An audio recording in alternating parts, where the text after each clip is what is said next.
Durante o depoimento do general Augusto Heleno, ex-ministro do Gabinete de Segurança Institucional do governo Bolsonaro, a CPMI, que deveria investigar os fatos do dia 8 de janeiro, o senador Sérgio Moro expôs o absurdo da convocação do general, que não tinha qualquer cargo no governo na época dos fatos. Logo no início da sessão, o senador alertou sobre novos fatos que foram revelados, que mostram que a Força Nacional também alertou sobre a possibilidade de invasões e depredações e foi ignorada. Moro afirmou: segue um padrão de obstrução das investigações por parte do governo Lula e pelo Ministério da Justiça. Esse documento nunca foi informado a esta comissão. Foram sonegadas informações reiteradamente pelo Ministério da Justiça e Segurança Pública.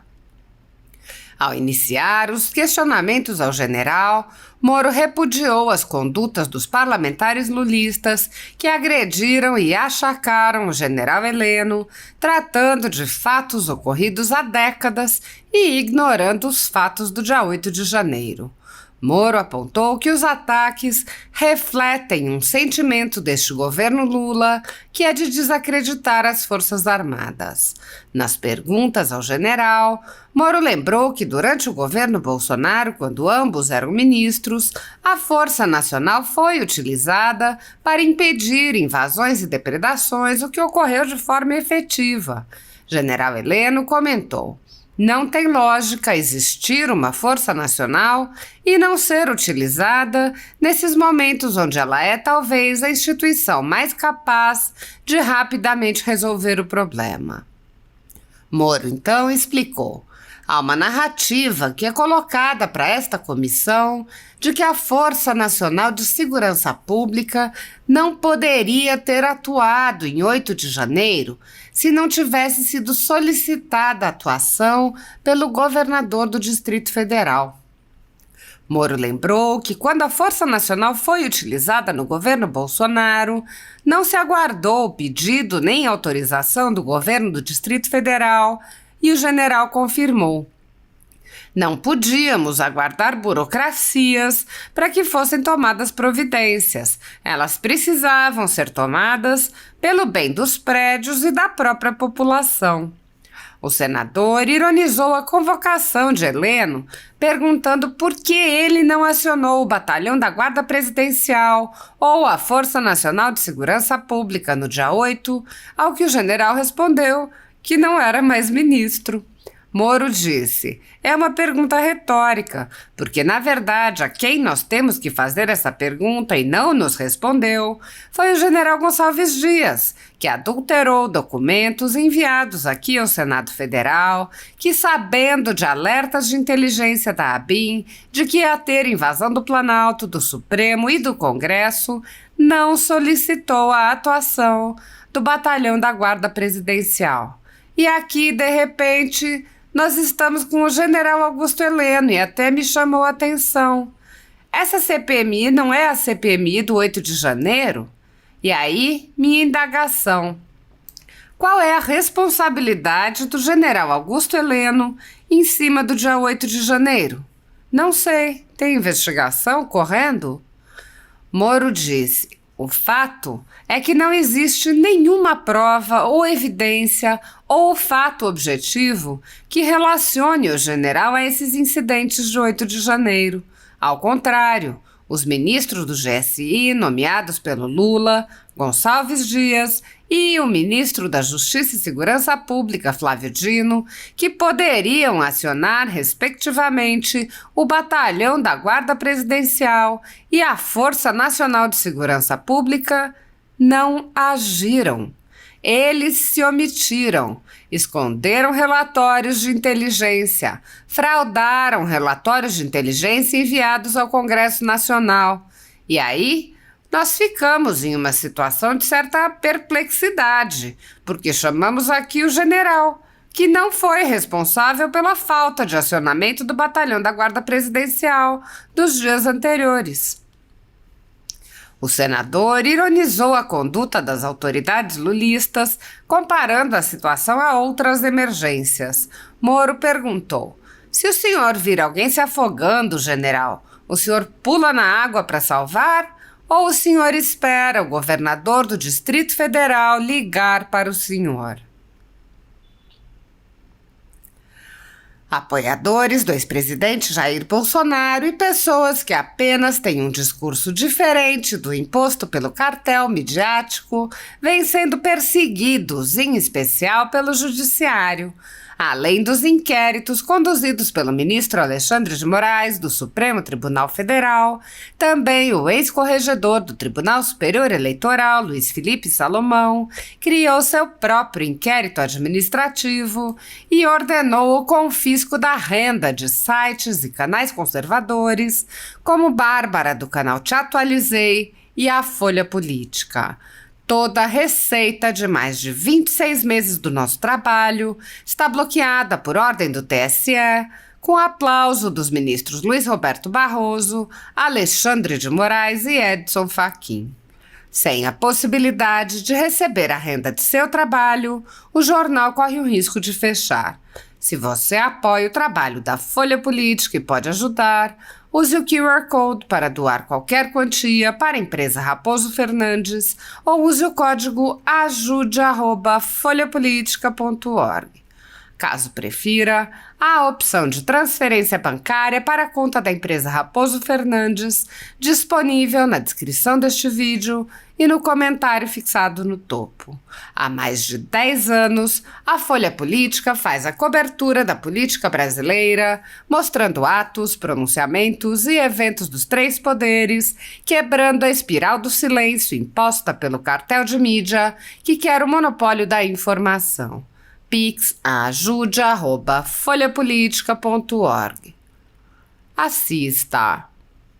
O senador Sérgio Moro.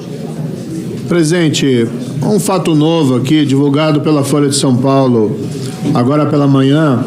Leia aqui o título da matéria. Força Nacional alertou para a violência no 8/1 em relatório mantido em sigilo pelo governo. Existência de documento é conhecida desde janeiro, mas diferentes autoridades afirmaram a Folha desconhecer teor. Um relatório de inteligência produzido pela Força Nacional de Segurança Pública do Ministério da Justiça, em 5 de janeiro, alertou sobre a possibilidade de atos violentos em Brasília contra o resultado das eleições por parte de CACs, caçadores, atiradores e colecionadores. O documento afirmou que havia preparativos em curso para um atentado contra as instituições no dia 8 de janeiro, inclusive com o uso de armas de fogo e explosivos artesanais, e sugeriu a existência de uma associação extremista criminosa com motivações político-ideológicas. E assim segue. Presidente, segue um padrão de obstrução das investigações por parte do governo Lula e pelo Ministério da Justiça. Esse documento nunca foi informado a essa comissão. Foram sonegadas informações reiteradamente pelo Ministério da Justiça e Segurança Pública.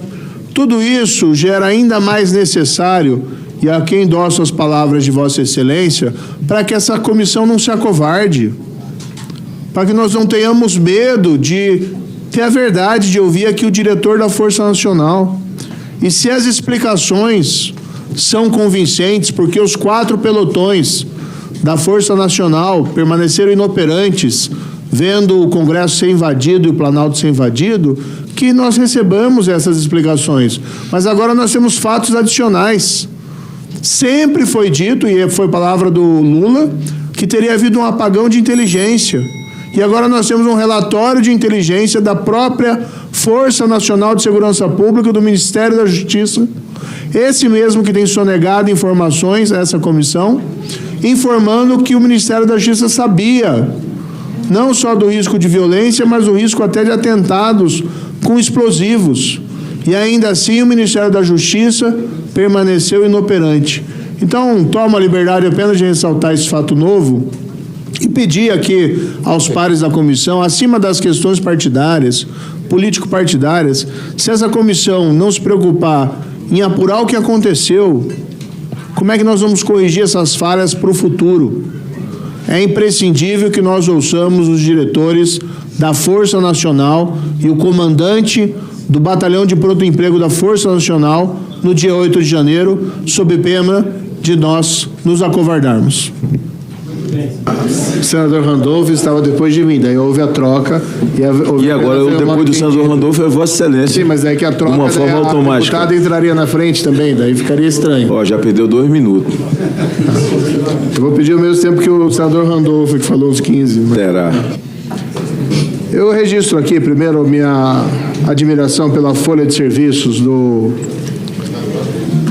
general e lamento esses ataques às ofensas. Eu tenho falado aqui reiteradamente, quem vem aqui como depoente é para nós fazermos perguntas, extrairmos informações, quer a pessoa seja culpada ou seja inocente, ou quer esteja na condição de investigado ou como testemunha, tem que ser tratada com respeito. Mas aqui a gente tem um general que tem uma folha de serviços enorme, as Forças Armadas, foi comandante da Força de Paz do Brasil no Haiti. Força de Paz, aliás, que foi extremamente elogiada pelas Nações Unidas e que, infelizmente, acabou sendo depois retirada do Haiti por uma série de circunstâncias, mas que, enquanto esteve lá, deu alguma estabilidade àquele país. Então, quando se vê esses ataques, tem que se lamentar. Acho que não cumprem a urbanidade e, 2, respeito à folha de serviço do general. Indo adiante, e essa é a minha percepção, refletem um sentimento desse governo Lula, que é de desacreditar as Forças Armadas. É certo que o general não representa as Forças Armadas aqui, mas é um general que pertence a uma instituição, ainda que na condição de general da reserva, e precisaria ser respeitado. No fundo, esse comportamento da base governista reflete o comportamento do governo Lula em relação às Forças Armadas, que as quer desacreditadas, que as quer fragilizadas, para que não possam reagir aos arbítrios que nós estamos vendo aqui no nosso dia a dia. Mas eu tenho aqui uma série de perguntas. Algumas, general, ser muito sincero para Vossa Excelência, são retóricas, mas eu pediria que Vossa Excelência as respondesse. O general foi ministro do GSI entre 2019 e 2022, correto? Sim. Quantas vezes o Palácio do Planalto foi invadido na sua gestão? Nenhuma. Quantas vezes o Supremo Tribunal Federal foi invadido na sua gestão? Nenhuma.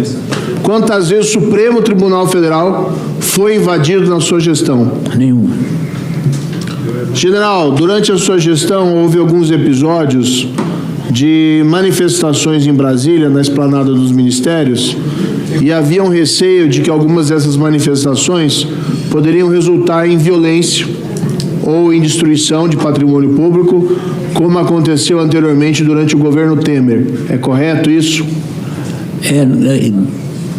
Por uma questão de prevenção, não aconteceu isso. Eu tinha, inclusive, em Vossa Excelência, um aliado para a gente se unir contra a possibilidade disso acontecer. Eu tenho uma portaria aqui, general, portaria 441, de 16 de abril de 2019, que dispõe sobre o emprego da Força Nacional de Segurança Pública na esplanada dos ministérios. Ministério do Estado de Justiça e Segurança Pública, considerando o disposto da medida provisória, autoriza o emprego da Força Nacional de Segurança Pública nas ações de preservação da ordem pública, da incolumidade das pessoas, do patrimônio, da defesa dos bens e dos prédios da União, da Esplanada dos Ministérios em Brasília, em caráter episódico, no período de 33 dias a contar de 17 de abril de 2019. Consta aqui que a solicitação para atuação da Força Nacional veio do GSI, do senhor ministro de Estado, chefe do Gabinete de Segurança Institucional da Presidência da República, solicita o emprego da Força Nacional de Segurança Pública na região das praças dos 3 poderes. O senhor não deve se lembrar especificamente do número da portaria, mas o senhor confirma que o senhor solicitou a atuação da Força Nacional de Segurança Pública para proteger prédios públicos federais durante o governo do qual o senhor foi ministro? Sim, é muito difícil que a polícia militar consiga manter o clima de segurança na cidade, mas cuidar dos prédios ali da esplanada. Portaria 692, 12 de agosto de 2019. Havia um receio de manifestações em Brasília em protesto contra a reforma da Previdência e restrições orçamentárias do Ministério da Educação. Da mesma forma, Ministério de Estado de Justiça e Segurança Pública autoriza o emprego da Força Nacional de Segurança Pública nas ações de preservação da ordem pública e da incomunidade das pessoas, do patrimônio, na defesa dos bens, dos prédios da União, da esplanada dos ministérios, nos dias 13 e 14 de agosto de 2019. Da mesma forma, general, reavivando aqui a sua memória, a solicitação partiu do Gabinete de Segurança Institucional da Presidência da República. É verdade. O senhor entendia que essas solicitações de atuação que Vossa Excelência realizou na condição de ministro foram feitas para prevenir que essas manifestações pudessem resultar em violência e em depredação dos prédios públicos? Sim, não tem lógica existir uma força nacional e não ser utilizada nesses momentos onde ela é talvez a instituição mais capaz de rapidamente resolver o problema. Há uma narrativa que é colocada para essa comissão de que a Força Nacional de Segurança Pública não poderia ter atuado em 8 de janeiro se não tivesse sido solicitada a atuação pelo governador do Distrito Federal. Nessas duas portarias que mencionei o número aqui, a autoridade solicitante foi Vossa Excelência. A autoridade que emitiu a portaria foi o ministro da Justiça e Segurança Pública, no caso, na oportunidade eu, e não houve nenhuma autorização ou solicitação do governo do Distrito Federal. O senhor confirma, general? Confirmo. Nós tínhamos um relacionamento muito bom e sabíamos que determinadas providências nós não podíamos aguardar burocracias para que fossem tomadas. Elas precisavam ser tomadas pelo bem dos prédios e da própria população. O senhor entende que para proteger o Palácio do Planalto, o prédio do Supremo Tribunal Federal e o prédio do Congresso, as forças de segurança federais, seja do Exército, ou seja, da Força Nacional de Segurança Pública, só podem agir se assim autorizar o governador do Distrito Federal? Eu posso dizer que, no meu caso, eu nunca levei em conta isso, eu nunca vi escrito isso em lugar nenhum. General, por que o senhor não acionou, em 8 de janeiro, o Batalhão da Guarda Presidencial à Força Nacional de Segurança Pública? Que 8 de janeiro eu não era mais ministro, eu estava em casa. Como eu disse, é uma pergunta retórica. Eu não posso. Como eu disse, é uma pergunta retórica. Porque, na verdade, a quem nós temos que fazer essa pergunta e não nos respondeu foi o general Gonçalves Dias, que adulterou documentos enviados aqui ao Senado Federal, que, sabendo de alertas de inteligência da BIM, que ia ter invasão do Planalto, do Supremo e do Congresso, não solicitou a atuação do Batalhão da Guarda Presidencial. E aqui, de repente, nós estamos com o general Augusto Heleno, e até me chamou a atenção, não vou perguntar sobre o 8 de janeiro, eu vi aqui. Mas essa CPI não é a CPI do 8 de janeiro? E qual a responsabilidade? E aí a minha indagação, qual a responsabilidade do general Augusto Heleno em cima do dia 8 de janeiro? Não sei, tem investigação correndo, vamos dizer que apareça alguma coisa, mas o fato é que não existe nenhuma prova ou evidência, ou fato objetivo que relacione o general a esses incidentes de 8 de janeiro. Ao contrário, os ministros do GSI, nomeados pelo Lula, Gonçalves Dias, e o ministro da Justiça e Segurança Pública, Flávio Dino, que poderia acionar, respectivamente, o Batalhão da Guarda Presidencial e a Força Nacional de Segurança Pública, não agiram. se omitiram, esconderam relatórios de inteligência, fraudaram relatórios de inteligência enviados ao Congresso Nacional. E aí nós ficamos em uma situação de certa perplexidade, porque chamamos aqui o general, que não foi responsável pela falta de acionamento do batalhão da Guarda Presidencial dos dias anteriores. E temos aqui, como acabei inclusive lendo, a demonstração de que a Força Nacional de Segurança Pública poderia sim atuar. Mas aí a última pergunta, general, e agradecendo a compreensão do nosso querido senador Magno Malta. Se a Força Nacional, se o senhor fosse comandante de uma tropa, o senhor tem a experiência do Haiti, o senhor é comandante de uma tropa, e o senhor tem a visualização de que o Palácio do Planalto está sendo invadido, está sendo destruído, que o Congresso Nacional está sendo destruído, invadido, depredado, ou o Supremo, o senhor colocaria essa tropa em movimentação ou o senhor ficaria aguardando uma autorização do governador do Distrito Federal? Senador, eu estou aqui como testemunha. Eu não posso manifestar a minha opinião sobre o que eu faria numa situação dessas, né? Eu acho que isso Se foge. o senhor vê alguém se afogando, general, o senhor pula na água para salvar? Isso é outro... Ou o senhor espera o governador do Distrito Federal ligar aí para o senhor? outra história. Aí mudou muito a história.